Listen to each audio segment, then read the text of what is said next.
వాణి కపూర్ కీలక పాత్రలో నటించిన సరికొత్త crime thriller series mandala murders ప్రముఖ ఓటీటీ వేదిక నెట్ఫ్లిక్స్ లో అయితే స్ట్రీమింగ్ అవుతోంది. వైవిధ్యమైన కథా కథనాలతో ప్రేక్షకులకు థ్రిల్ పంచుతున్నాయి ఓటీటీ వేదికలు. ప్రముఖ నిర్మాణ సంస్థలతో కలిసి తీర్చిదిద్దుతున్న కంటెంట్ అయితే బాగా ఆకట్టుకుంటుంది. అలా యశ్రాజ్ ఫిలిమ్స్ తో కలిసి నెట్ఫ్లిక్స్ నిర్మించిన సరికొత్త వెబ్ సిరీస్ మండాలా మర్డర్స్ తాజాగా స్ట్రీమింగ్ కు వచ్చిన ఈ సిరీస్ ఎలా ఉంది, ఎలాంటి థ్రిల్ పంచింది అనేది ఇప్పుడు చూద్దాం. ఢిల్లీ పోలీస్ ఆఫీసర్ విక్రమ్ సింగ్ 20 ఏళ్ల కిందట కనిపించకుండా పోయిన తన తల్లిని వెతికేందుకు సొంతూరు చరణ్దాస్పూర్ కైతే వస్తాడు. ఎన్నికల సమయం కావడంతో స్థానిక రాజ కుటుంబీకురాలైన అనన్య భరద్వాజ్ ఎమ్మెల్యే టికెట్ కోసం ప్రయత్నిస్తూ ఉంటుంది. సరిగ్గా ఇదే టైంలో ఒక ప్రెస్ ఫోటోగ్రాఫర్ దారుణంగా హత్యకైతే గురవుతాడు. అతని కాళ్ళు చేతులను మొండెం నుంచి వేరు చేసి తలకు దారంతో కట్టి నదిలో పడేస్తారు. అతడి తలపై ఒక చిహ్నం ఉంటుంది.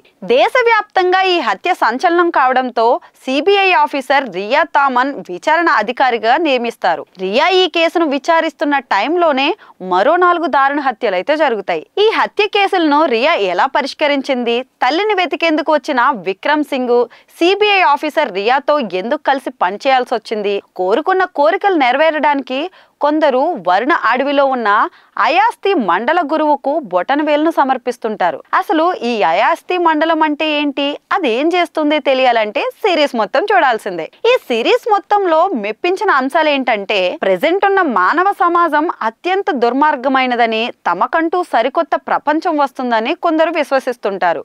అంధకార బంధురంలో బతికే ఇలాంటి వాళ్ళు కన్నవారిని కట్టుకున్న వారిని తమ దారిలోకి తెచ్చుకుని ఆత్మార్పణలు బలిదానాలు చేసిన ఘటనలు అప్పుడప్పుడు చూస్తుంటాం.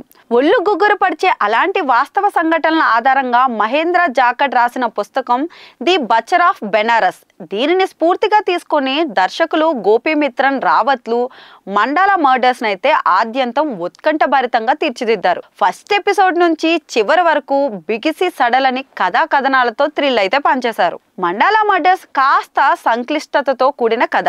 ప్రేక్షకుడు ప్రపంచంతో ఎంగేజ్ కావడానికి కాస్త టైం పడుతుంది. 1952లో వరుణ ఫారెస్ట్ లో ఉన్న అయాస్తి మండల సభ్యులు చేసే ఒక వింత ప్రయోగంతో నేరుగా కథను మొదలు పెట్టాడు డైరెక్టర్. ఆ ప్రయోగం విఫలమవడంతో సన్నివేశాన్ని కట్ చేసి ప్రేక్షకుడిని 2025 అయితే తీసుకొచ్చేశాడు. తల్లిని వెతుక్కుంటూ విక్రమ్ ఢిల్లీ నుంచి చరణ్దాస్పూర్ కు రావడం, వచ్చిన మరుసటి రోజే విలేకర్ దారుణ హత్యకు గురవడం, చరణ్దాస్పూర్ లో అనన్య భరద్వాజ్ రాజకీయంగా ఎదగాలనుకోవడం, ఆమె ఆడే రాజకీయ క్రీడ, హత్య కేసు విచారించేందుకు సిబిఐ ఆఫీసర్ రియా చరణ్దాస్పూర్ రావడం, ఇలా సిరీస్ లోని ప్రధాన పాత్రలు వారి నేపథ్యాలను ఫస్ట్ ఎపిసోడ్ లోనే పరిచయం చేసే ప్రయత్నం కాస్త తికమకగా అనిపిస్తుంది. ఈ హత్యల వెనుక ఎవరున్నారో తెలుసుకునే ప్రయత్నంలో విక్రమ్ రియా కలిసి పనిచేయడం మొదలుపెట్టిన తర్వాత కథా కథనాల్లో వేగం పెరుగుతుంది. అయినా కూడా హత్యలు ఆగకపోవడం, ఒక్కొక్కటి ఒక్కో రీతిలో ఉండడం, అసలు ఎంత దారుణాల వెనుక ఉన్నది ఎవరు అన్న ఉత్కంఠ అయితే ప్రేక్షకుడిని తొలిచేస్తుంది. అయాస్తి మండలానికి సంబంధించిన చిహ్నం విక్రమ్ ఇంట్లో దొరకడం,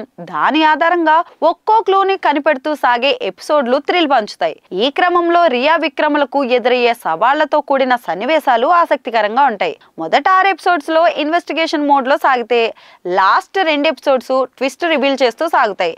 అసలు అయాస్తి మండలం ఏంటి, దాని వెనక ఎవరున్నారు, ఇదంతా ఎందుకు చేస్తున్నారు వంటి ప్రశ్నలకు సమాధానాలు తెలుసుకునే కొద్దీ ప్రేక్షకుడు ఆశ్చర్యపోతాడు. లాస్ట్ ఎపిసోడ్ సిరీస్ ను పతాక స్థాయికి తీసుకెళ్లింది. మొత్తం సిరీస్ ముగిసిన తర్వాత ఒక థ్రిల్లింగ్ అనుభూతిని ప్రేక్షకుడు అయితే పొందుతాడు. నిజంగా అంత థ్రిల్లింగ్ గా ఉందా అని అడిగితే ఈ కథకు కనెక్ట్ అయితేనే ఆ థ్రిల్ ఫీల్ అవ్వగలం.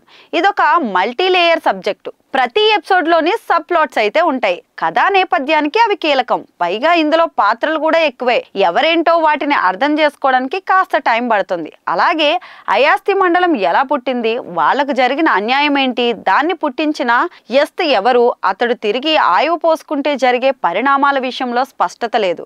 దీనికి కొనసాగింపు ఉంటుందని చివరిలో అయితే చూపించేశారు. మరి ఈ సిరీస్ లో ఎవరు ఎలా నటించారు అని అంటే, సిబిఐ ఆఫీసర్ రియా థామస్ పాత్రలో వాణి కపూర్ తనదైన నటనతో అయితే మెప్పించింది. నటన పరంగానే కాదు, యాక్షన్ సన్నివేశాల్లో కూడా అద్దరగొట్టిందనే చెప్పాలి. ఫ్లాష్ బ్యాక్ ఎపిసోడ్ లో వాణి కపూర్ ట్విస్ట్ అయితే ఇస్తుంది. ఢిల్లీ పోలీస్ ఆఫీసర్ విక్రమ్ సింగ్ గా వైభవ్ కూడా చక్కగా నటించాడు. అనన్య భరద్వాజ్ పాత్రలో సుర్విన్ చావ్లా అందంగా కనిపించడమే కాదు, మైండ్ బ్లోయింగ్ ట్విస్ట్ అయితే ఇచ్చింది.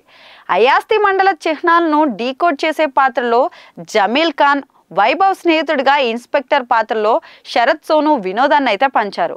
మిగిలిన వాళ్ళు తమ పరిధి మేరకు నటించారు. సాంకేతికంగా సిరీస్ అయితే చాలా బాగుంది. నేపథ్య సంగీతం, సినిమాటోగ్రఫీ, ఎడిటింగ్ అన్నీ చక్కగా కుదిరాయి. నాణ్యత విషయంలో యష్ రాజ్ ఫిలిమ్స్ నెట్ఫ్లిక్స్ ఏ మాత్రం తగ్గలేదు. దర్శకులు కథను ఇంకాస్త సరళతరం చేయాల్సింది. సీజన్ 2 విషయంలో ఈ జాగ్రత్త తీసుకుంటారేమో చూడాలి. మరి ఈ సిరీస్ ని కుటుంబంతో చూడొచ్చా అంటే పర్వాలేదు, చూడొచ్చు. ఎలాంటి అభ్యంతరకర సన్నివేశాలు అయితే లేవు. మొత్తం 8 ఎపిసోడ్స్ తెలుగు ఆడియోలో కూడా అందుబాటులో ఉంది. ఈ సిరీస్ లో ఉన్న స్ట్రాంగ్ ఎలిమెంట్స్ ఏంటి అంటే కథ అండ్ స్క్రీన్ ప్లే అండ్ చివరి 2 ఎపిసోడ్స్, డైరెక్టర్, దర్శకత్వం అండ్ సాంకేతిక బృందం పనితీరు. ఇందులో ఉన్న మైనస్ ఎలిమెంట్స్ ఏంటంటే సంక్లిప్తమైన కథా నేపథ్యం, కొన్ని పాత్రలను పూర్తిగా ఆవిష్కరించకపోవడం. ఇదండి ఫైనల్ గా మండాలా మర్డర్స్ రివ్యూ.